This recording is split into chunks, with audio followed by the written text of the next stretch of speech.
આ ભાગવતજીથી પાપની નિવૃત્તિ થાય છે. કેટલા પ્રકારે નિવૃત્તિ થાય ભાગવતમાં?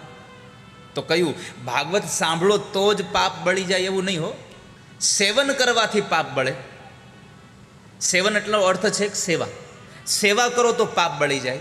કદાચ તમે અહીંયા આવ્યા હો અને આ કથામાં તમને બેસવા માટે ખુરશી મળી ગઈ ને તમારા આવ્યા પછી આપણાથી કોઈ વડીલ વયોવૃદ્ધ આવ્યા અને એ પોતે ક્યાંય નીચે બેસીએ કેમ નથી, તમે તમારી ખુરશી છોડી અને એને તમે ખુરશીમાંથી બેહાડી દો, એ પણ તમારી સેવા છે. એ તમારી સેવાથી તમારા પાપો બળી જાય છે. તમે કથાના મંડપમાં આવો છો અને એ કથાના મંડપમાં ક્યાંય તમને કચરો ઉડતો દેખાય અને એને પકડીને તમે એ કચરો ભરી અને તમે કોઈ કચરા પેટી સુધી પહોંચાડી દો અને આ કથાના આ પવિત્ર સ્થાનને જો પવિત્ર રાખવામાં મદદ કરો ને તો એ પણ તમારી સેવા છે. એ સેવાથી પણ ઠાકોરજી તમારા પાપોને બાળી નાખે છે.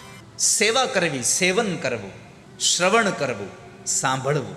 સેવનાત, શ્રવણાત, પાઠાત